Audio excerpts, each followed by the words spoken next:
कुलधारा देवी का छोटा सा मंदिर हुआ करता था, अब वहां सिर्फ खाली जगह नजर आ रही थी। उसकी आंखों में डर साफ दिखाई दे रहा था, जैसे वो जानता हो कि कुछ बुरा होने वाला है।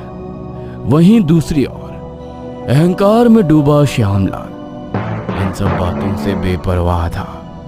वो राजेंद्र को काम की हिदायतें देने में लगा हुआ था। राजेंद्र, किसी भी कीमत पर काम रुकना नहीं चाहिए। जी मालिक। भट्टे पर काम एक बार फिर पूरे जोश के साथ शुरू कर दिया गया। छेनी हथौड़ी की आवाज दूर तक गूंजने लगी। तकरीबन रात के 9 बजे के बाद जब काम रुका तो श्यामलाल राजेंद्र के साथ कार में बैठकर घर के लिए निकल पड़ा। रास्ता सुनसान था, दूर तक सिर्फ हेडलाइट की सफेद रोशनी फैल रही थी। तभी अचानक रास्ते के बीचों बीच एक बच्चा दिखाई दिया। राजेंद्र ने घबराकर जोर से ब्रेक लगाया, लेकिन गाड़ी की रफ्तार इतनी तेज थी कि कार उस बच्चे के ऊपर से गुजर चुकी थी। हैरानी की बात यह थी कि टक्कर के समय किसी चीज से टकराने की कोई आवाज नहीं आई, ना चीख, ना झटका, ना कोई हलचल। वो बच्चा कहाँ गया? कहीं हमसे कुछ गलत तो नहीं हो गया? घबराइए मत मालिक, मैं बाहर झांक कर देखता हूँ। दोनों हैरानी से उस बच्चे को बाहर देखने की कोशिश करते हैं, लेकिन आसपास कोई बच्चा दिखाई नहीं देता। चारों तरफ सन्नाटा था। तभी श्यामलाल की नजर बैक मिरर पर पड़ी। उसे वही बच्चा दोबारा दिखाई दिया।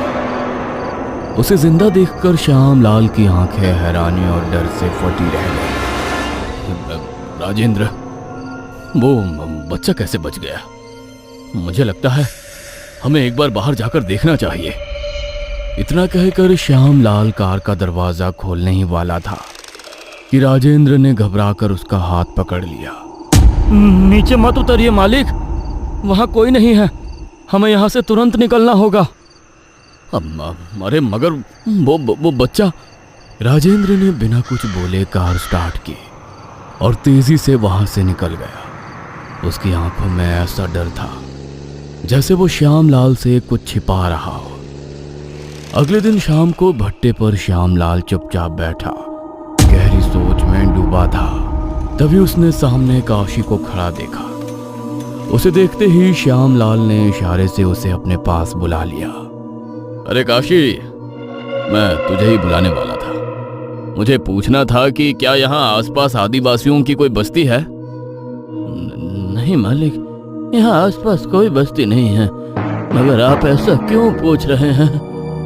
दरअसल कल रात मैं और राजेंद्र जब घर लौट रहे थे तो रास्ते में अचानक एक बच्चा हमारी गाड़ी के सामने आ गया। लेकिन हैरानी की बात यह थी कि उस बच्चे को खरोच तक नहीं आई।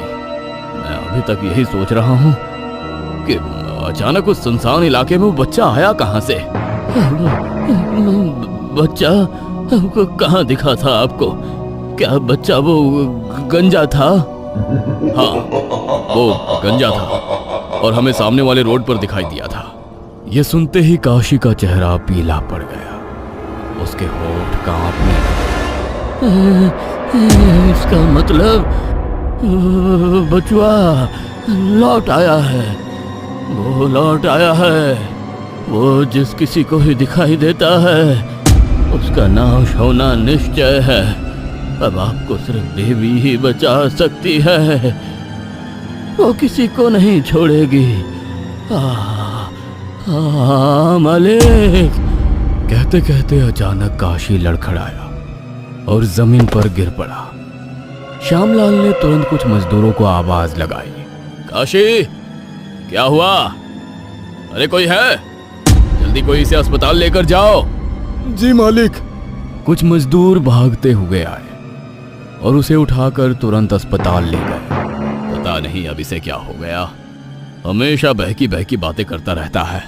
श्यामलाल खुद में ही बड़बड़ा रहा था कि तभी राजेंद्र दौड़ता हुआ उसके पास आया। मालिक, गजब हो गया, भट्टे की आग में झुलसकर 2 मजदूरों की मौत हो गई। क्या? ये कैसे हुआ? मालिक, जिस वक्त ये घटना घटी उस वक्त वहां